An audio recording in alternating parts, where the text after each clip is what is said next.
नमस्कार प्रेक्षक हो, आचार्य 90 FM यो ऑन रेडिओ मध्ये मी तेजस्विनी आपलं मनपूर्वक स्वागत करते. प्रेक्षक हो, दिवाळी सुरू आहे. सगळ्यांना दिवाळीच्या खूप खूप शुभेच्छा. आणि दिवाळी निमित्तानं नेहमीच आपण विशेष अतिथींना, विशेष पाहुण्यांना आपल्या स्टुडिओमध्ये आमंत्रित करतो. गेल्या वर्षी दाखरू सोमण गुरुजी आले होते आणि आज या वर्षी त्यांच्याच पत्नी म्हणजे मेधाताई सोमण आपल्या सोबत आहेत. मेधाताई नमस्कार. नमस्कार. मनपूर्वक स्वागत आणि दिवाळीच्या खूप खूप लक्ष शुभेच्छा. तुम्हालाही सर्वांना दिवाळीच्या शुभेच्छा. तर मेधाताईंची थोडक्यात ओळख करून देते. प्राध्यापिका मेधा दामोदर सोमण या MA मराठी आहेत. MA राज्यशास्त्रमध्ये त्यांनी केलेलं आहे आणि MPhil आणि BEd देखील केलेलं आहे. काही वर्ष महाविद्यालयात त्या अध्यापनाचं कार्य करत होत्या. विद्यार्थ्यांना संस्कृत विषयाचं स्वतंत्रपणे मार्गदर्शन त्यांनी गेली कित्येक वर्ष त्या सातत्याने करतही आहेत. संस्कृत वाङ्मय दर्शन, नवरात्र उत्सव, सामाजिक, वैज्ञानिक, सांस्कृतिक महत्व, सावरकर वाङ्मय दर्शन, राम गणेश गडकरी वाङ्मय दर्शन, प्राचीन काळच्या स्त्रिया, हम पंछी हे एक डालके या राष्ट्रीय एकात्मता दर्शक कार्यक्रमाचं लेखन, अशा अनेक कार्यक्रमांचं लेखन आणि दिग्दर्शन त्यांनी केलेलं आहे. भगवद्गीता 18 अध्यायांचं श्लोकवार स्पष्टीकरण त्यांनी केलेलं आहे. मेघदूत, शाकुंतल यावरील सविस्तर विवेचन, कौरव कुळातील स्त्रिया आणि सध्यस्थिती, श्रीकृष्ण एक युगपुरुष, विविध प्राचीन ऋषींवर स्वतंत्रपणे विवेचन त्यांनी केलेलं आहे. प्रसायदान, समर्थांचा संदेश, अंधश्रद्धा, रूढी, परंपरा, भारतीय सण उत्सव वगैरे विविध विषयांवर व्याख्यानं, वृत्तपत्र, लोकसत्ता, महाराष्ट्र टाइम्स आणि अनेक दिवाळी अंकातून त्यांनी लेखन केलेलं आहे. पुढारी या वृत्तपत्रात त्यांनी नवरात्र विषयक सलग लेखन देखील केलेलं आहे. आणि आज त्यांनी मला हे सुंदर ऋषी महात्म्य हे पुस्तक देखील, हे त्यांचं नवीन पुस्तक आताच नुकतंच प्रकाशित झालेलं आहे, ते त्यांनी मला भेट स्वरूपात दिलेलं आहे. तर मेधाताईंतर्फे आणि माझ्यातर्फे म्हणजे आजच्या तेजस्विनीकडनं तुम्हाला दिवाळीच्या खूप खूप शुभेच्छा. दिवाळी निमित्त आपण मॅडमकडनं जाणून घेणार आहोत लक्ष्मीपूजनाविषयी. कारण लक्ष्मीपूजन स्त्री पुरुष दोघंही करतात आणि लक्ष्मी ही सगळ्यांनाच हवी असते. म्हणून आज लक्ष्मीचं महत्व आज आपण मेधाताईंकडनं जाणून घेणार आहोत. तसंच दीपोत्सव म्हणजे हा सण दिव्यांचा असा आणि सगळीकडे झगमगाट, चकचकाट, प्रकाशमान करणारी अशी ही दिवाळी असते. तर दिव्यांचं आणि एकंदरीतच सणाचं, या दीपोत्सवाचं आपण महत्व थोडक्यात सांगावं. नमस्कार सर्वांना, दिवाळीच्या शुभेच्छा आणि तेजस्विनीला सुद्धा शुभेच्छा. आपल्याकडे भारतीय संस्कृतीमध्ये सण उत्सव व्रतांचं खूप महत्व आहे. म्हणजे आपली संस्कृती जगामध्ये सण उत्सवांचीच संस्कृती म्हणूनच प्रसिद्ध आहे.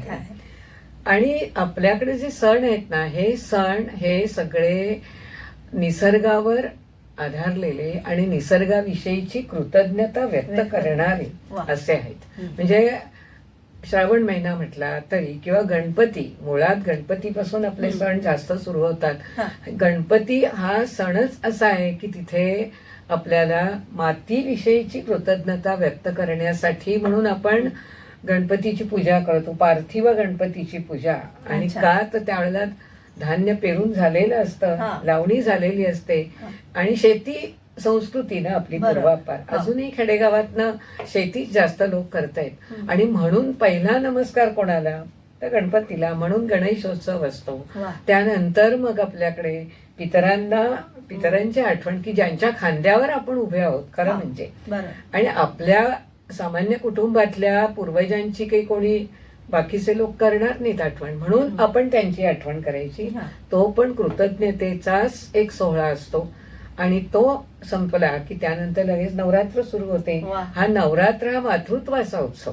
आणि मातृत्व म्हणजे कसं की जमिनीमध्ये बी पेरलं की ते 9व्या दिवशी उगवतं. त्यामुळे जमीन ही अपत्यवती होते. आपलं विश्व जे आहे, हे विश्व कसं आहे तर शिव आणि शक्ती यांच्या संयोगातून निर्माण झालेलं. त्यामुळे शिवशक्तीच्या संयोगातून, मिलनातून निर्माण झालेलं. म्हणून शिव हे काय आहेत, आपले जनक. आणि शक्ती म्हणजे आदिशक्ती ही आपली माता, म्हणून तिला आपण आदिमाया, आदिशक्ती, आदिजननी म्हणतो. तो तिचा उत्सव. तिला आपण दुर्गा म्हणतो, जगदंबा म्हणतो. आणि ती आदिशक्तीचा जवळजवळ 12 महिने वेगवेगळ्या रूपांनी आपण तिचं पूजन करत असतो. अच्छा. आणि तिसरं म्हणजे स्त्री अपत्यवती होते, त्यामुळे तिचा सन्मान, आणि म्हणून नवरात्र उत्सव. हा. आता नवरात्रानंतर दसरा झाला की सुरू लागतात आपल्याला वेध लागतात दिवाळीचे. हा. आणि हा दिवाळी सण खूप मोठा, म्हणजे दिवाळी सण मोठा आनंदा नाही तोटा असं आपण जे म्हणतो, हा. तर सलग 6 दिवस दिवाळी असते. वसुबारस, हा. तोही विज्ञानावर, बरं. असाच विज्ञानच त्याच्या मागे काय आहे. हा. त्यानंतर धनत्रयोदशी, धनत्रयोदशी. नंतर आहे नरक चतुर्दशी, आणि मग आहे लक्ष्मी पूजन, आणि मग भाऊबीज. बलिप्रतिपदा आणि भाऊबीज. भाऊबीज. असा 6 यमद्वितीया म्हणजे भाऊबीज, हा. असा 6 दिवसांचा हा सण. आणि तो का तर आपल्याकडे शरद ऋतूमध्ये धान्य घरी येतं, हा. आणि धान्य घरी आल्यामुळे पहिला आपण काय करतो तर अपत्यवती भूमिदेवी हा. म्हणून तिची आराधना, तिची पूजा, आणि त्यानंतर घरात धान्य आल्यानंतर आपोआपच धान्य आलं म्हणजे लक्ष्मी घरात आली, आणि म्हणून मग आपण तो दिव्यांचा प्रकाशाचा उत्सव, खूप मजा आणि असं सगळं दिवाळीत करत असतो. हा. आणि म्हणून दिवाळीचा सण मग कशामुळे तर तेजाचा, प्रकाशाचा मार्ग दाखवणारा आहे तो. खरं म्हणजे तेज हे अंधार नाहीसा करणं, अज्ञानाचा अंधार नाहीसा करणं. आणि आपलं सगळ्यांचं कर्तव्य आहे की जे कोणी मागे आहेत त्या मागे असलेल्यांना हात धरून पुढे आणायचं, त्यांना मदत करायची. हा त्या दिवाळीच्या दिव्याचा उत्सवाचा खरा अर्थ आहे. आणि म्हणून हा दिव्याचा उत्सव आपण खूप अगदी उत्साहाने साजरा करत असतो. त्यातले आता 2-3 दिवस तर झालेलेच आहेत. वसुबारस झाला, त्यानंतर धनत्रयोदशी झाली, नरक चतुर्दशीचा हा फार मोठा सामाजिक दृष्ट्या साजरा होणारा असा सण आहे तो. श्रीकृष्णाचं फार मोठं योगदान त्याच्यामध्ये आहे. आणि त्यानंतर आता हा आपण साजरा करतोय तो लक्ष्मी पूजन, लक्ष्मी कुबेर पूजनाचा हा सण. आता लक्ष्मी पूजन हे आपण अमावस्येलाच करतो. आणि या वर्षीची वेळ कुठली, म्हणजे कुठल्या वेळी आपण पंचांग पाहून आपण ती वेळ निवडतो, तर तेव्हा लक्ष्मीपूजन नेमकं कुठल्या वेळी करा? लक्ष्मी बघा, नेहमी आपण अमावस्येला काही सुरुवात करत नाही, पण अश्विन अमावस्या मात्र आपण लक्ष्मी पूजन आवर्जून करत असतो, आणि ते प्रदोषकाली करतो. म्हणजे सूर्यास्तानंतर सूर्योदयापर्यंतचा जो काळ आहे त्याचे 5 भाग पाडले की जो पहिला भाग त्याला प्रदोष काळ, म्हणजे 2.5 तासाचे साधारण हे असतात. त्यामुळे सूर्यास्तानंतर पहिला 2.5 तास जे आहेत त्याच्यामध्ये, त्या प्रदोष काळामध्ये लक्ष्मीची पूजा ही करायची असते. आणि या वर्षी 6:11 21 तारखेला 6:11 आणि 8:40 पर्यंत ही जी वेळ आहे, या वेळेमध्ये आपण लक्ष्मीची पूजा करायची. आता ही अमावस्येला का करतो त्याचं एक फार मोठं आणि तुम्हाला सगळ्यांना पटेल असं ते कारण आहे. आपल्याकडे बळीराजा होता, आणि हा बळीराजा खरं म्हणजे सामान्य लोकांना तो काही त्रास देत नव्हता, आणि शेतकऱ्यांच्यासाठी शेतीमध्ये त्यांनी सुधारणा केली होती. त्याचं वैर होतं ते देवांशी. देव म्हणजे काय? सज्जन. आणि सज्जन दुर्जन किंवा राक्षस आणि देव हे युद्ध प्राचीन काळापासून चालू, आता सुद्धा चालू आहेत चालू. तर बळीराजाला नेहमी सज्जनांच्या विषयी, तिथे तो त्यांच्याशी म्हणजे देवांशी हा त्याचं वैर होतं. आणि त्यामुळे एक तर शेतकऱ्यांच्या विषयी त्याच्या मनामध्ये अगदी सुखसोयी त्यांना मिळाव्या त्या दृष्टीने शेतीमध्ये सुधारणा केली होती त्यांनी. पण सगळी लक्ष्मी जी होती ना ती केंद्रित झालेली होती बळीराजाच्या खजिन्यात. म्हणजे देवदेवता सगळ्या बंदिस्त झालेल्या होत्या. आणि सज्जनांना म्हणजे देवांना असं वाटत होतं की हे सगळी संपत्ती आहे ती एका बळीराजाकडे जर कोंडून राहिलेली आहे तर ती सगळीकडे गेली पाहिजे. आणि म्हणून वामनाचा अवतार, विष्णूंनी वामनाचा अवतार घेतला, आणि मग बळीराजाच्या यज्ञामध्ये तो दान करत होता. मग तीच संधी साधली, आणि मला 3, तुम्हाला कथा माहिती आहे ती काय सांगायला नको आहे, तर त्यांनी 3 पावलं फक्त मागितली, आणि त्या ह्याच्यात बळीराजाला पराभूत केलं. आता पराभूत झाल्यानंतर पहिलं काय केलं तर देवदेवतांना त्यांनी मोकळं केलं, त्याच्यात लक्ष्मीला मोकळं केलं. आणि मग आता लक्ष्मी मोकळी झाली म्हणजे मग तिची घरोघरी पूजा व्हायला पाहिजे. आता लक्ष्मी ह्याचा अर्थ काय तो नंतर मी सांगतेच आहे. संपत्तीचं विकेंद्रीकरण झालं पाहिजे. किती त्याच्या मागे अर्थविज्ञान आहे ते लक्षात घ्या की संपत्तीचं विकेंद्रीकरण म्हणजे सगळ्यांच्या घरी लक्ष्मी गेली पाहिजे. तरच आपण बघतो की आपल्याकडे जर आता लक्ष्मी असेल तरच आपल्याला सुख सोयीनी जगता येतं आणि सगळ्या तऱ्हेचा आपल्याला आनंद घेता येतो. आणि तो दिवस जो होता ना तो अश्विन अमावस्येचा होता. आणि म्हणून आता लक्ष्मी मोकळी झालेली आहे, सर्वत्र ती राहिली पाहिजे म्हणून त्याच दिवशी तिचं पूजन करायला सुरुवात झाली. ती अश्विन अमावस्येला सुरुवात. आणि म्हणून दरवर्षी आपण तेव्हापासून अश्विन अमावस्येला तिन्ही सांजा म्हणजे थोडक्यात प्रदोषकाली देवीचं लक्ष्मीचं पूजन करत असतो. आता हे लक्ष्मीचं पूजन करत असताना कुबेराचं पण पूजन करतो. हा कुबेर कोण तर ब्रह्मदेवाचे मानसपुत्र असं म्हटलं जातं. पुलस्त्य ऋषी एक त्यातले. त्या पुलस्त्य ऋषींचा विश्रवा हा मुलगा आणि त्या विश्रव्याचा मुलगा वैश्रवण म्हणजे त्याला कुबेर. त्याचं नाव कुबेर पण वैश्रवण सुद्धा म्हणतात त्याला. आणि त्यामुळे हा खरं म्हणजे त्यांनी खूप तपश्चर्या खूप मेहनत केली आणि विश्वरक्षण करण्याचा अधिकार त्याला खरं म्हणजे मिळाला त्याला. आणि संपत्तीचं रक्षण करण्याचा अधिकार त्यांनी मिळवून घेतला. त्यामुळे लक्ष्मी मिळवायची परंतु रक्षण करणारा कोण तर कुबेर. म्हणून रक्षण करणाऱ्या कुबेराचं सुद्धा आपण पूजन करत असतो. म्हणजे मग या दिवशी पूजन कोणाचं गणपतीचे आद्य पूजा म्हणून आपण पहिली गणपतीची पूजा इंद्रदेव आणि त्यानंतर कुबेर आणि लक्ष्मी यांची पूजा आपण या दिवशी करत असतो. नक्कीच. एक छोटीशी विश्रांती घेऊया आणि दिवाळी विशेष भागात प्राध्यापिका मेधा सोमण यांच्याशी आपला संवाद असा सुरू ठेवूया. तुम्ही पाहत राहा आचार्य 90 FM your on radio.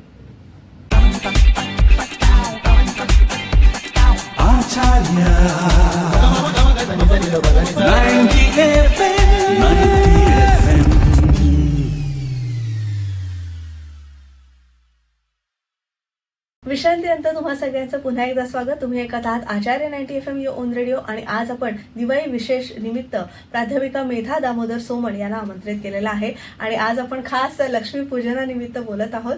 Lakshmi म्हणजे नेमकं काय किंवा लक्ष्मी शब्दाचा अर्थ काय? लक्ष्म्य असा खरा मूळ शब्द. या लक्ष्मी ह्याचा अर्थ चिन्ह. त्याच्यापासून लक्ष्मी शब्द तयार झाला. लक्ष्मी म्हणजे स्त्री. स्त्री म्हणजेच लक्ष्मी. आणि पूर्वी ही स्त्री किंवा ही लक्ष्मी धान्याच्या रूपानेच होती आणि त्यामुळे धान्य लक्ष्मी तिला म्हणतात किंवा धनलक्ष्मी म्हणतात. तर ही लक्ष्मी म्हणजे फक्त पैसा नाही. लक्ष्मी याचा अर्थ स्त्री, ऐश्वर्य, संपत्ती, सौंदर्य, तेज, कांती, पावित्र्य, मांगल्य हे सगळे ह्याचा अर्थ खरं म्हणजे लक्ष्मी.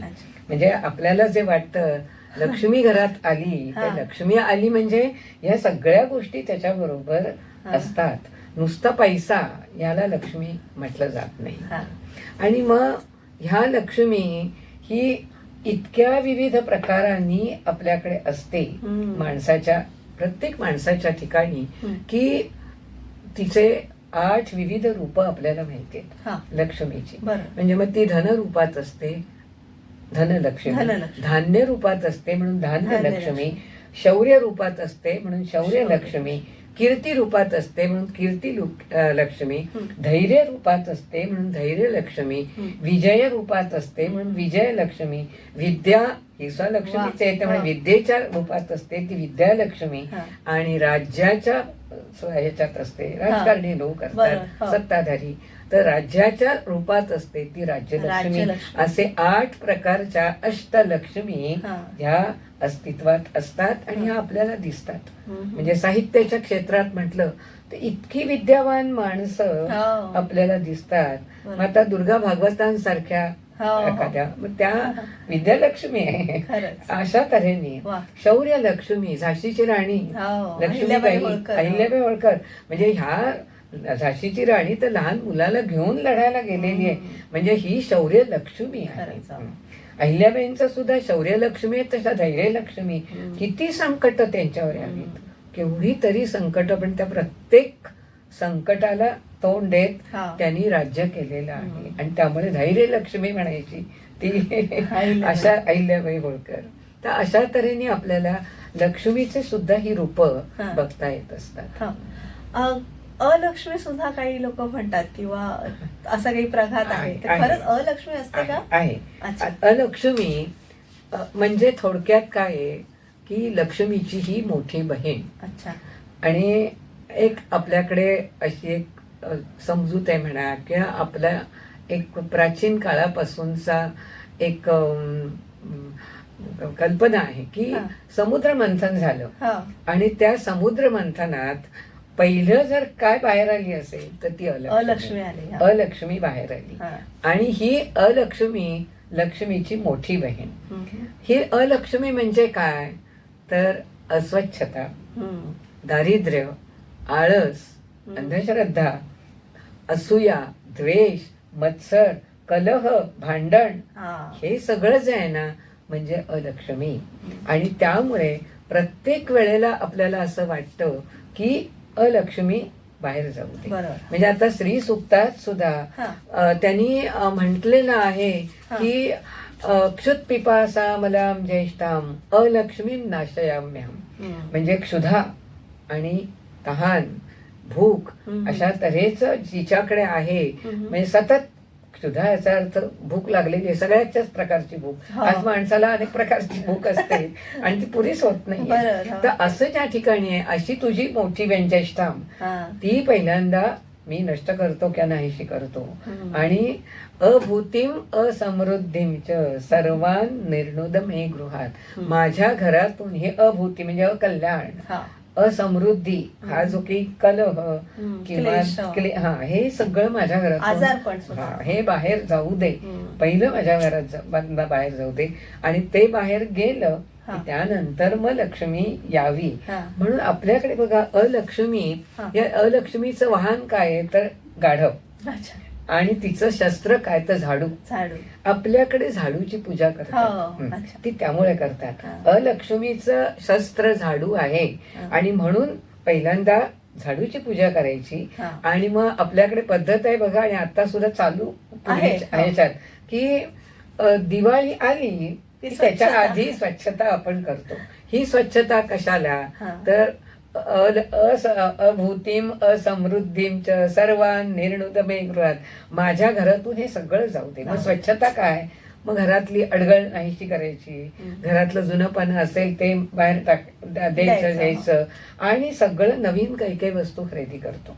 मला नेहमी असं वाटतं की हे सगळं आपण करतो अस्वच्छता, मनाची अस्वच्छता करायला पाहिजे. खरं म्हणजे दिवाळी सण जर प्रकाशाचा आहे एवढा मोठा, तर मनात असूया, द्वेष, मत्सर, राग, अहंकार आणि राग आहे, माझं माझं माझं ममत्व, हे सगळे जे दुर्गुण आहेत ना, हे सगळे दुर्गुण म्हणजे ती अलक्ष्मी. खरं तर ते सगळे पहिल्यांदा काढून टाकायला पाहिजेत. आणि ते काढून टाकायचे आणि त्यानंतर मग आपण लक्ष्मीची म्हणजे आता लक्ष्मीची पूजा करताना पहिल्यांदा एक मनाशी निश्चय करायचा की माझे जे दुर्गुण आहेत ते सगळे दुर्गुण मी काढून टाकेन आणि आता मी लक्ष्मीची पूजा करतो.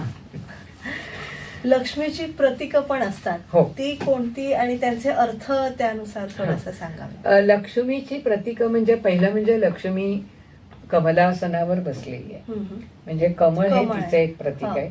स्वस्तिक प्रतीक आहे, रांगोळी, हत्ती म्हणजे ही बिल्वफळ, हे सगळी तिची प्रतीकं आहेत. आता आपण जर हत्ती बघितलं तर हत्ती खरं म्हणजे समुद्र मंथनातून हत्ती ऐरावत हत्ती सुद्धा बाहेर आलेला आहे. आणि त्यामुळे हत्ती हे कसं आहे वैभवाचं प्रतीक आहे. हत्ती हे वैभवाचं प्रतीक आहे आणि लक्ष्मीचं ते एक तिचं प्रतीक आहे. त्यामुळे लक्ष्मी येते ती हत्ती असतो तिच्या बरोबर, हा. गजांत लक्ष्मी आपण हो, तिला हो, म्हणतो, हो. म्हणजे वैभव सगळं येत आहे. हा. तर त्यामुळे हत्ती प्रतीक आहे. रांगोळी तर मांगल्याचं, प्रसन्नतेचं प्रतीक आहे. हम्म. आणि घराच्या बाहेर रांगोळी काढतो, देवासमोर रांगोळी काढतो. हम्म. तुळशी वृंदावन असेल तर हा. तुळशी, हे पूर्वीपासूनची प्रथा आहे. हम्म. ही रांगोळी कशासाठी, तर एक तर रांगोळीनी बिंदू जोडतो आपण, हा. मनाचं मन जोडणं हा हा. एक तर आहे. आणि रांगोळीनी मग प्रसन्नता वाढते, हम्म. घराची प्रसन्नता, आसमंत प्रसन्न होतो. हम्म. रंग इतके आकर्षक, डोळ्याला आकर्षक रंग हा. बघितल्यावर आनंद वाटतो, प्रसन्न वाटतं. त्यामुळे रांगोळी हे तिचं एक प्रतीक आहे. हम्म. बिल्व फळ आहे. बिल्व फळ म्हणजे बेलाचं फळ. बेलाचं. आणि पूर्वी बिल्व फळ म्हणूनच देत होते, पण बिल्व फळ कालांतराने हळूहळू श्रीफळ, हम्म. आणि त्यामुळे बिल्व फळाची जागा श्रीफळाने म्हणजे नारळाने नारळाने घेतलेली आहे. घेतली, हा. म्हणजे मग यज्ञ असेल तर यज्ञामध्ये काय हा. अर्पण करायचं यज्ञाला, श्रीफळ. श्रीफळ. कोणी माणूस आला त्याचा सन्मान करायचाय, तर श्रीफळ. श्रीफळ. देवतेला काही अर्पण करायचंय, श्रीफळ. त्यामुळे श्रीफळ म्हणजे नारळ, ते आपण एक देत असतो. लक्ष्मीचं आणखी प्रतीक मुख्य म्हणजे कमळ. हा. आता हे कमळ बघा, खरं चिखल्यात उगवतं, हम्म. पण ते चिखल्यात उगवत असलं तरी त्या कमळावर एकही चिखल्याचा कुठे थेंब अवशेष सुद्धा नाही. राहत नाही, अवशेष राहत नाही. बरं. म्हणजे ते इतकं निरागस, इतकं निष्पाप, हम्म. पवित्र, मंगल असतं. हम्म. मग आपल्या घरात येणारी हा. ती कमळामध्ये बसलेली लक्ष्मी, मग आपल्या घरातली लक्ष्मी सुद्धा कशी पाहिजे, हा. पवित्र पाहिजे, वा. निरागस पाहिजे, हम्म. निष्पाप वृत्तीने, आपण जे कोणतंही पाप न घडता हम्म. अशी लक्ष्मी आपल्या घरात आली पाहिजे. हम्म. आणि ह्यासाठी पूर्वीच्या काळापासून श्री सुक्तात तर खूप काही याबद्दल सांगितलंय, हम्म. की कसं पाहिजे आपल्याला.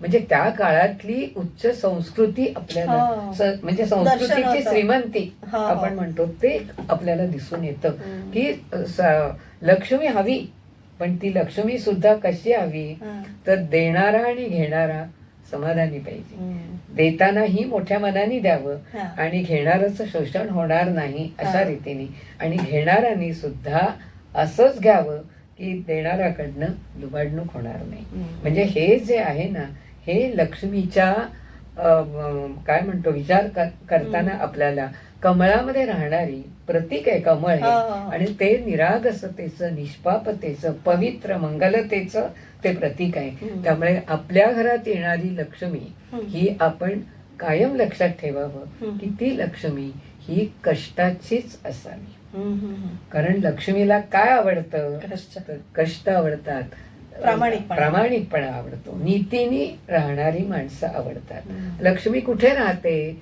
प्रयत्ने स्त्री वसती.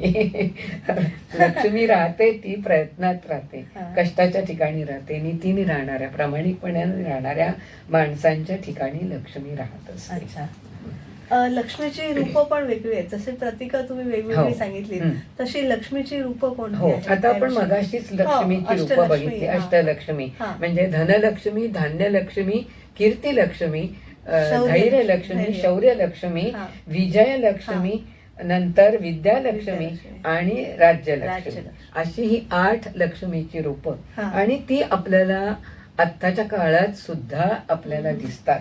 हम्म. की म्हणजे विद्येच्या क्षेत्रात काम करणारी माणसं, म्हणजे विद्या वेगळी आणि लक्ष्मी वेगळी असं नाहीये. हम्म. आपण सरस्वती म्हणतो, हा. मग आता सरस्वती, महाकाली, महासरस्वती, महालक्ष्मी आदिशक्तीचीच ती रूप आहे. हा. आणि त्यामुळे सरस्वती असली तरी तिथे लक्ष्मीच आहे, ती हा. विद्यालक्ष्मी आहे.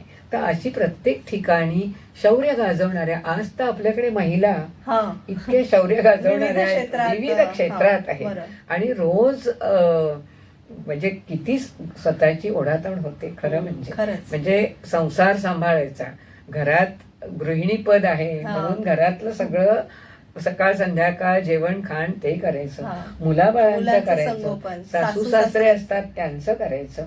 आणि पुन्हा आलेली पाहुणे, आपली संस्कृतीच अशी आहे हा. की आपण कुलूप नाही लावणार, येणाऱ्या माणसाला येऊ नको असं कधीच नाही म्हणणार. बरं. येतोय ना, चला आम्ही जेवतोय त्याच्यात तुम्ही जेवा. बरं. काय जे आहे, येणारा सुद्धा अपेक्षा करत नाही, पण आपण आतिथ्य करत असतो हा. पाहुण्याचं. म्हणजे ह्या सगळं सांभाळून सुद्धा हा. आज आत्ताच्या काळातल्या स्त्रिया हा. अर्थार्जन करतात. मग त्या सुद्धा लक्ष्मीचंच तसंच रूप रूप आहे. आहे. वा. ते सुद्धा लक्ष्मीचंच रूप आहे. हा. आणि त्यामुळे लक्ष्मी अशी सगळ्या रूपात आपल्याला वावरताना दिसत असते.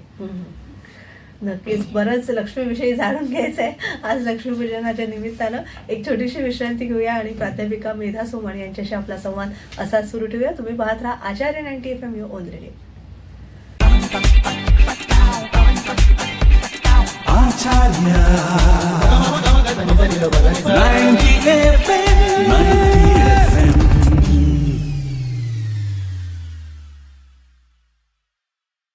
विश्रांतीनंतर तुम्हा सगळ्यांचं पुन्हा एकदा स्वागत. दिवाळी विशेष भागात आपण प्राध्यापिका मेधा सोमण यांना आमंत्रित केलेलं आहे. आज लक्ष्मीपूजनाविषयी लक्ष्मीविषयी आपण जाणून घेत आहोत. मेधाताई, आता संपत्ती विपत्तीची कथा आपण मगाशी बोलत होतो, तर ती थोडीशी आमच्या प्रेक्षकांनाही कळावी अशी इच्छा आहे. संपत्ती विपत्ती म्हणजेच थोडक्यात लक्ष्मी आणि अलक्ष्मीची हा. कथा. ह्या दोघी बहिणी हा. ह्या एक दिवस गप्पा मारित होत्या. अच्छा. आणि गप्पा मारता मारता दोघी एकमेकींशी वादावादी सुरू झाली. आणि वादावादीमध्ये शेवटी दोघी भांडायला लागल्या हो हो. की श्रेष्ठ कोण. हा. संपत्ती म्हणाली, सगळेजण माझीच इच्छा करतात हा. आणि त्यामुळे मी श्रेष्ठ आहे. आणि विपत्ती म्हणजेच थोडक्यात अलक्ष्मी म्हणाली, नाही, ज्या ज्या वेळेला मी असते त्यावेळेला लोक अत्यंत प्रामाणिकपणे राहून खूप मेहनत करतात आणि त्यामुळे मीच श्रेष्ठ आहे. आणि मग शेवटी त्या दोघी भांडता भांडता ब्रह्मदेवाकडे गेल्या आणि ब्रह्मदेवाला सांगितले की आमचं भांडण आता असं असं आहे, सोडवा.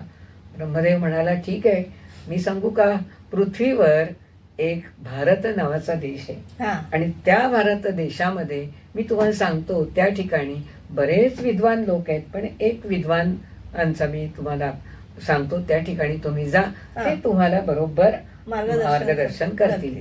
त्याप्रमाणे त्या पृथ्वीवर दोघी जणी येतात. पृथ्वीवरून भारत देशात येतात आणि भारत देशात आल्यानंतर त्यांना ज्याप्रमाणे सांगितलं होतं त्याप्रमाणे त्या जातात. ते जिनदास नावाचे एक विद्वान गृहस्थ त्यांच्याकडे जातात आणि त्यांच्याकडे गेल्यानंतर सांगतात, ते म्हणतात, बसा. नाही नाही, आम्ही बसणार नाही, आमचं भांडण सोडवा. मग संपत्ती सांगते, मी संपत्ती, मी लक्ष्मी, आणि मी तुमचं काय भांडण आहे ते विचारतात.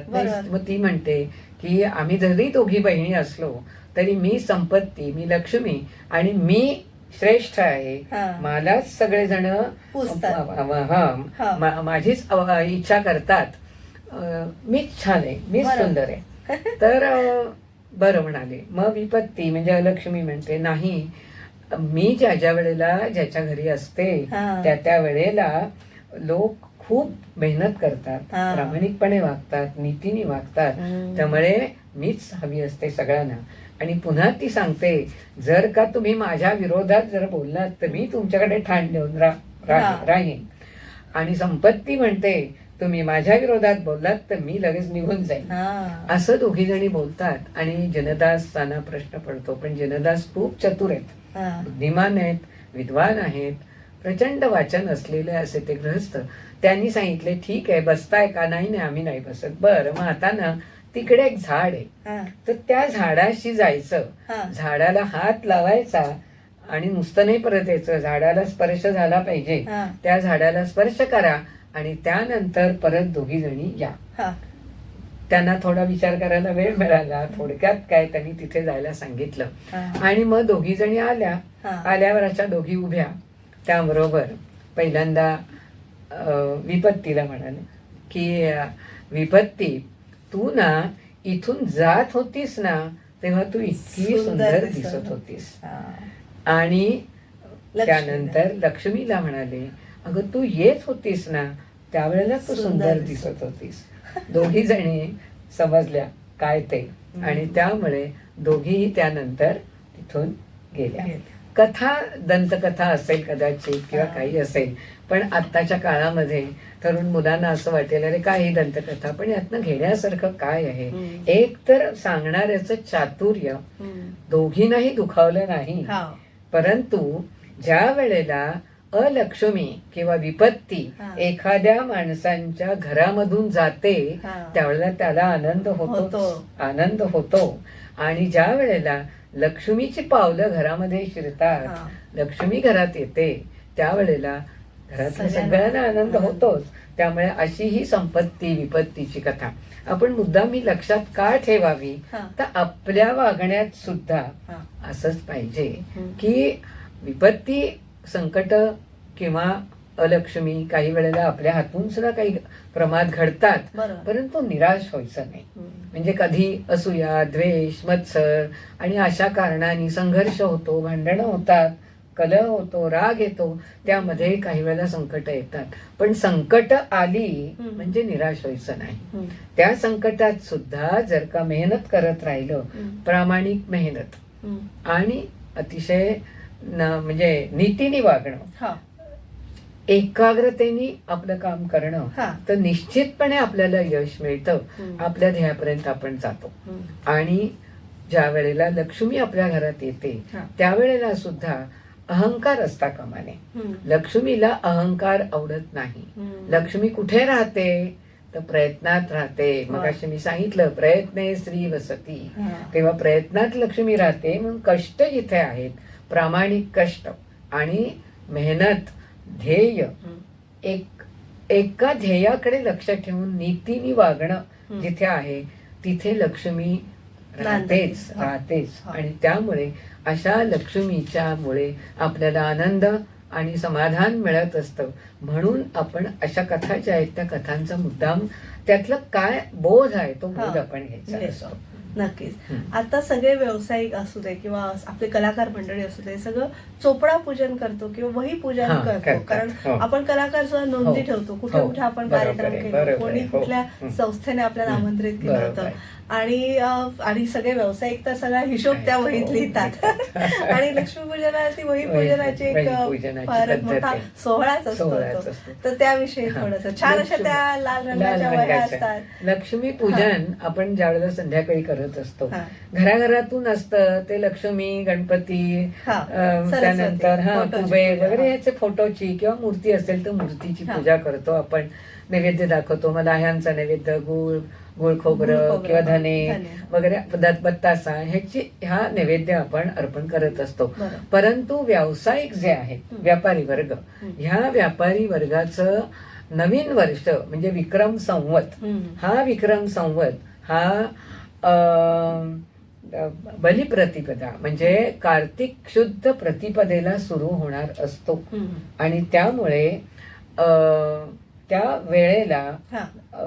त्याच्यासाठी म्हणून ही आदल्या दिवशी तयारी असते. हा. मग ते चोपडा पूजन म्हणजे वही पूजन करतात. मग त्या वहीमध्ये लक्ष्मी, सरस्वती, महाकाली, महालक्ष्मी, महासरस्वती हा. तिघींचेही फोटो असतात. आणि मग नाणं वगैरे लावतात. हा. हळद, कुंकू, गंध, अक्षता, फुलांनी त्या वहीची पूजा, त्यांच्या ज्या वह्या असतात आणि त्याच्यावर त्या दिवशीला ते फक्त काही जे सुरुवात असेल ती सुरुवातीचं काही अक्षरं लिहितात. ओम शुभम भवतु वगैरे वगैरे असं. बरं. आणि मग दुसऱ्या दिवशीपासून त्यांचं आर्थिक वर्ष सुरू सुरू झालेलं होतं, असतं. हा. आणि म्हणून हे जे चोपडा पूजन म्हणजे वही पूजन हे त्या दिवशी केलं जात असतं. आणि त्याला महत्व एवढं की दुसऱ्या दिवशीची तयारी, हा. धंद्याची सुरुवात, व्यवसायाची सुरुवात करायची आहे, तर त्या दिवशी घेऊन बसलाय आणि वहीचं सगळं बघतोय असं नाही, तर आदल्या दिवशी सगळं तयार. आणि म्हणून ती सगळी छान आणि आपण हा. ते बघतो अनेक बरं, हो. ठिकाणी, तर तशी ती करत असतात. हो, नक्कीच. परत एक छोटीशी विश्रांती घेऊया आणि दिवाळी विशेष भागात प्राध्यापिका मेधा सोमण यांच्याशी आपला संवाद असा सुरू ठेवूया. तुम्ही पाहत राहा आचार्य 90 FM your on radio. Acharya 90 FM 90 FM.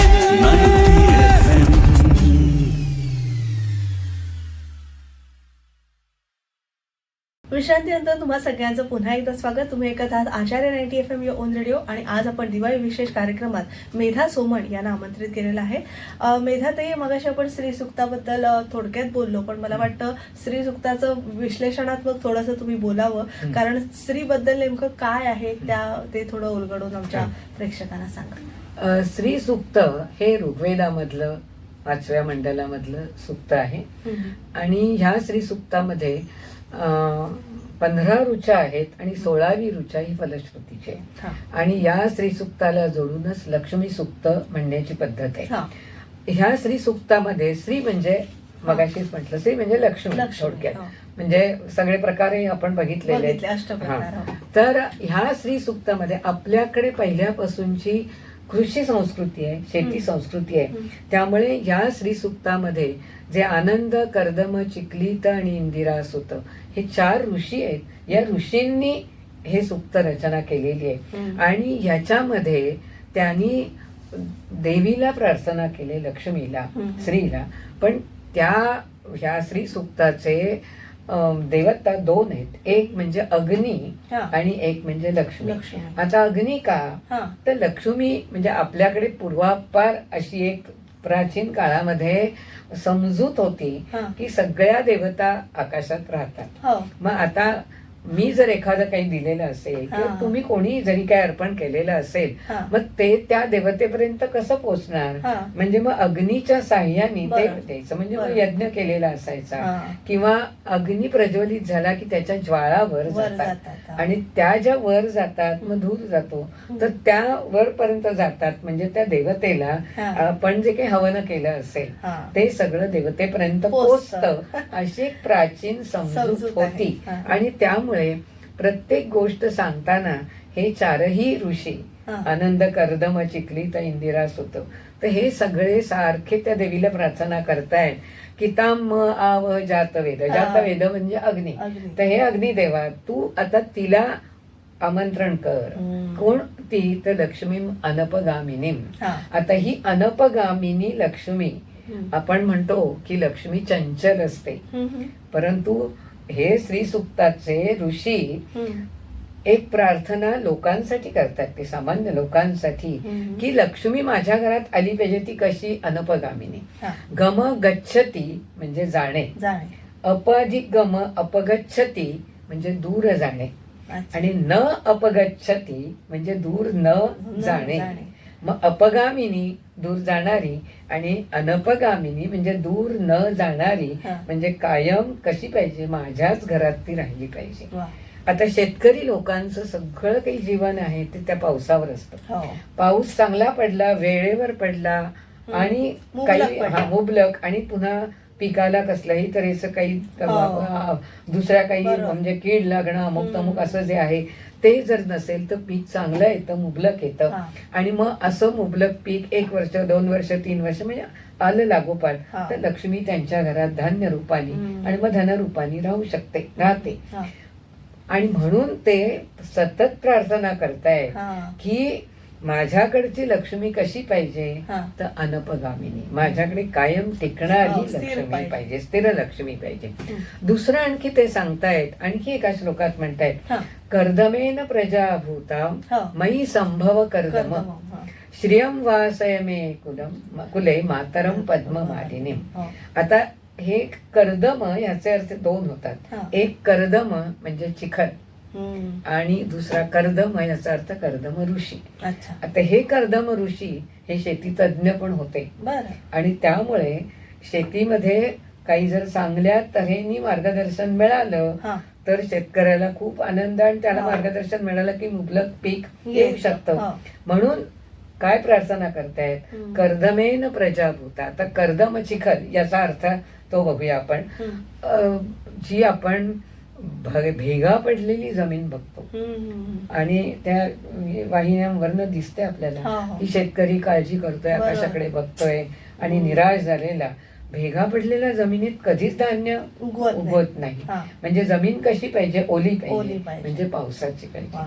पाऊस पडलेली पाहिजे. हम्म. आणि त्यामुळे पाऊस असलेली म्हणजे कशी? सुपीक. चिखलाची जमीन. चिखलाची. चिखल असेल तर त्याच्यामध्ये बी हो, पेरलं पेरू शकतो. की उगवतं. उगवतं, हा. आणि ते अंकुरलं की त्यानंतर मग ती लावणी वगैरे सगळं काही बरं, जे हो. सोपस्कार आहेत ते केले जातात. हा. आणि त्यामुळे पीक चांगलं येतं. म्हणून कर्दमेन प्रजाभूता, कर्दमामुळे, चिखलामुळे माझी ही भूमी हा. ही अपत्यवती होते. वा. आणि म्हणून माझ्या घरामध्ये हा चिखल पाहिजे. आणि दुसरं आणखी ते म्हणताय की ही जी पद्ममालिनी पद्मा गळ्यात घातलेली, म्हणजे गळ्यामध्ये ह्याच्या माळा घातलेली, अशी कमळांच्या माळा, किंवा एरवी पीक तयार होत आलं ना आणि त्याच्यावर सूर्यास्ताच्या वेळेला जर किरण पडले की असे छान चकाकतात आणि त्यामुळे सोनेरी दिसतात. त्यामुळे सुवर्णमयी अशी ती लक्ष्मी माझ्या घरात असावी. आणि दुसरं म्हणजे कमळ कुठे असणार आहे? जलाशय. म्हणजे किती दूरदृष्टीने म्हणतायत की जलाशय म्हणजे माझ्या घराच्या बाजूला काय पाहिजे? जलाशय. आता आपण बघतो विहिरी खोदल्या जातात, पाणी नसेल तर विहिरी खोदायच्या आणि विहिरीत पाणी मिळतंय का? आणि जलशिवार योजना नव्या काळात आता आखल्या जात आहेत. म्हणजे कशासाठी? तर पाऊस नाही पडला तर ते जे साठवलेलं पाणी असेल त्या साठवलेल्या पाण्यातनं शेती करता येईल. आणि म्हणून ह्या लक्ष्मीला त्या सतत सांगतायत की माझ्या घरी तू राहा आणि माझ्या घरी राहा. मग त्यामुळे काय होईल? चिखलयुक्त जमीन, त्याच्यातून धान्य मिळेल आणि कमळं असतील तर जलाशय असेल. म्हणजे कसं चित्र डोळ्यासमोर येतं ना की शेती चांगली हिरवीगार शेत झालेत, इकडे घर आहे, तिकडे एक तलाव आहे, तलावात सुद्धा कमळं आहे, ती कमळं सुद्धा निरागस निष्पाप, म्हणजे सगळं वातावरण प्रसन्न असं पाहिजे असं ते मागतायत. आणि परत मातरम माझी आई, आणि त्यामुळे आई जर माझ्या घरात राहिली, लक्ष्मी राहिली की आपोआप मुलगा आला की मुलाच्या पाठोपाठ आई येणारच. म्हणून कर्दम ऋषींना सांगतायत की तुम्ही या ठिकाणी राहा आणि कर्दम म्हणजे चिखल असावा.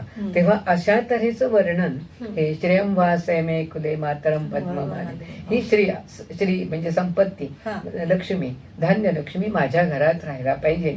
हे त्यांनी म्हणजे मेहनत करण्याची किती वृत्ती त्या काळामध्ये होती आणि प्रत्येक गोष्ट मेहनतीनेच मिळवायची. हे त्या काळातलं एक हे आपल्याला श्री सुक्तातनं दिसून येतं. अशी उच्च संस्कृती आपल्याला या श्री सुक्तात दिसते. आता दिवाळी आहे तर मला वाटतं संदेशही तुम्ही द्यावा, कारण दिवाळीला खूप आतषबाजी होते आणि सगळं प्रदूषण वगैरे होतं. दिवाळी कशा प्रकारे साजरी करावी हे जसं पूर्वी लोकांनी संस्कृतीमध्ये सांगून ठेवलं आहे, जे तुम्ही आत्ताच्या या मुलाखतीच्या माध्यमातून आपण प्रेक्षकांसमोर मांडलं, तरी तुमचा दिवाळी साजरी करण्याचा कसा मानस असतो किंवा कशा प्रकारे दिवाळी साजरी करावी याविषयी आपण तरुणांना मार्गदर्शन करूया. दिवाळी हा दिव्यांचा सण आहे, प्रकाशाचा सण आहे, आनंदाचा सण आहे. त्यामुळे एक तर तरुणांनी कसल्याही बाबतीत म्हणजे स्पर्धा खूप आहेत आणि ताणतणाव पुष्कळ आहेत, त्यामुळे काही वेळेला नैराश्य येण्याची शक्यता असते. पण नैराश्य तरुणांनी येऊ द्यायचं नाही, कारण हा प्रकाशाचा सण साजरा करत असताना सतत ध्येयाकडे तो लक्ष ठेवलं तर ध्येय साध्य करण्यासाठी म्हणून जी प्रामाणिक मेहनत करावी लागेल ती प्रामाणिक मेहनत कदाचित एखाद्याला जास्त करावी लागेल, एखाद्याला कमी श्रमात मिळेलही, पण दरवेळेला कमी श्रमात मिळेल असं नाहीये. त्यामुळे प्रत्येक वेळेला एकाग्र मनाने चिकाटी, जिद्द हे सगळे गुण आपल्यात आले पाहिजेत.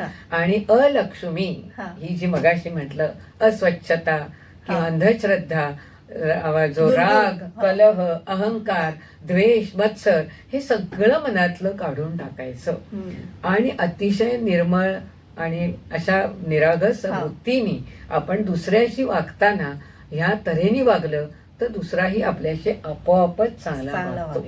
आणि भांडणं, संघर्ष हे टाळायला पाहिजेत. काही वेळेला तरुणांना काही आर्थिक टंचाईला तोंड द्यावं लागतं अनेकांना. तर या काळामध्ये जर का मजा करायचीच आहे, सुट्ट्या असतात, तर या सुट्टीच्या काळामध्ये तरुणांनी जर का काही थोडंसं काम करायचं ठरवलं, रांगोळ्या काढणं, आता घराघरातून, घराच्या बाहेर, सोसायट्यातून, संस्थांमधून रांगोळ्या काढल्या जातात. ह्या जर रांगोळ्या काढायला लागलं तर एक तर आपल्याला आनंद आहेच, पण त्या इतरांना आपण आनंद आणि त्यातनं सुद्धा प्राप्ती आपल्याला थोडीफार होऊ शकते. तोरणं लागतात घरामध्ये, किती सगळ्यांना तोरणं हवी असतात, हो, आकाशकंदील, पण त्या रंगरंगोटी करता येते ना ही सगळी. म्हणजे किती छोटं काम परंतु ते जर सातत्याने आपण करत केलं. राहिलं तर थोडाफार हातभार अर्थार्जन होऊ शकतं. अर्थार्जन होऊ शकतं. काही वेळेला कॅटरिंगचे म्हणजे रेसिपी करण्याचे विविध आता आणि मुलींना सगळ्यांना आवड आवड निर्माण आहे. झालेली हो. आहे. तर कोणाला मदत हवी असेल तर 1 तास 2 तास मी फराळ करायला करेन. जाऊ शकतो. जाऊ शकतो आणि त्याच्यातून सुद्धा आनंद नवीन शिकायला मिळतं. आणि दुसरं म्हणजे काही प्राप्ती सुद्धा थोडीफार अशी हा. लघु उद्योजकांना हा वाव जास्त असतो. बरोबर. माळा तयार करणं किंवा हा. असं सगळं. तर हे सगळं तरुणांनी मुद्दाम करावं. दुसरी गोष्ट म्हणजे मजा करायची पण ती मजा करत असताना हा. ध्वनी प्रदूषण टाळायला पाहिजे. बरोबर. डीजे लावायचा, जोराजोरात नाचायचं आणि मग काय होतं, शेजारी पाजारी किंवा आजूबाजूला कोणी आजारी असतो, कोणी वृद्ध माणसं, बरोबर. कोणी अभ्यास करणारी मुलं असतात, या सगळ्यांना त्रास होत असतो. म्हणून डीजे लावताना सुद्धा फार आणि वायू काळजी घ्यायला प्रदूषण, पाहिजे. ध्वनी प्रदूषण. आणि फटाके एवढे मोठ्या मोठ्याने फटाके नको त्या वेळेला, तर ते सुद्धा फटाके टाळायला पाहिजे. आणि जलप्रदूषण हे सगळं निर्माल्य घ्यायचं, हो. कुठेतरी पाण्यात टाकायचं. त्याच्याऐवजी निर्माल्य कलश ठिकठिकाणी ठेवलेले आहेत. हा. ग्रामपंचायत असू दे, नगरपालिका असू दे, महानगरपालिका असू दे, बरं. सगळे आता काळजी घेतात. आपण त्या ठिकाणी टाकावं. दुसरा कोणी टाकत असेल कुठे काही तर आपण त्याला सावध करावं, सांगावं गोड बोलून. हा. उर्मटपणे बोललं तर ऐकणार नाही कोणी. बरं. म्हणून अगदी म्हणजे नम्रपणे जर सांगितलं तर ते ऐकतात. हा. आणि म्हणून ह्या तरुणांना एक सतत की प्रचंड मेहनत आता करावी लागणार आहे. आपल्या पूर्वजांनी सुद्धा खूप मेहनत घेतली आहे. आणि ती मेहनत घेतल्यामुळेच आज त्यांच्या खांद्यावर आपण उभे आहोत आणि नव्या नव्या वैज्ञानिक आणि तांत्रिक आणि अशी आपण प्रगती करतो आहोत. हो. आणि म्हणून आता सुद्धा आपण या कार्यक्रमाचा शेवटाकडे जात असताना एक लक्ष्मीला प्रार्थना करूया की नमस्ते सर्व देवानां वरदासी हरे प्रिया या गती त्वत्प्रसन्नानां सा मे स्यात् तव दर्शनात. अर्थ थोडक्यात सांगते की वर देणारी, आता प्रत्येक देवता आहेच वर देणारी असते. आपण जर तिच्याशी नम्र राहिलो तर वर देणारी, हरे हे प्रिया, हरी म्हणजे विष्णूला प्रिय असणारी आणि सर्व देवांना प्रिय असणारी अशी ह्या लक्ष्मी देवी मी तुला नमस्कार करतोय. या गतीही त्वत् प्रपन्नानां, जे तुला शरण आलेले आहेत, तर अशा लोकांना तू जे काही देतेस ते मला तुझ्या दर्शनापासून मलाही तू ते प्राप्त करून द्यावंस. म्हणजे प्रत्येक वेळेला तिची प्रसन्नता तर पाहिजेच, तिला शरण जाणं. आता शरण जाणं म्हणजेच काय, नम्र होणं. आणि देवदेव देवदेव करत बसावं असं अजिबात नाहीये. एक क्षण जरी आपण विनम्रतेने आदिशक्तीला त्या नमस्कार केला, आपल्या मनातला अहंकार काढून टाकला, माझं माझं माझं हे ममत्व तेही काढून टाकलं, तर मला वाटतं की सगळ्या देवता आपल्यावर नक्की संतुष्ट होतील. आणि लक्ष्मी, सरस्वती, कालीमाता सगळ्या या देवता आपल्याला प्रसन्न होऊन भरभरून 4-4 हातांनी आपल्याला सगळं देत राहतील. वा, खूप खूप सुंदर आणि खूप छान मुलाखत झाली. आणि एकंदरीतच तुम्ही लक्ष्मीविषयी भरभरून बोललात आणि आम्हा सगळ्यांना अर्थातच आशीर्वाद दिले, त्याबद्दल तुमचे मनपूर्वक आभार. पुन्हा एकदा शुभ दीपावली. शुभ दीपावली. तर प्रेक्षक हो, दिवाळी विशेष कार्यक्रमात प्राध्यापिका मेधा दामोदर सोमण यांना आपण आमंत्रित केलं होतं. हा लक्ष्मीपूजनाचा विशेष भाग तुम्हाला नक्कीच आवडला असेल अशी आशा व्यक्त करते. आणि मी तेजस्विनी आपला निरोप घेते. पुन्हा एकदा सगळ्यांना दिवाळीच्या हार्दिक शुभेच्छा. धन्यवाद. आचार्य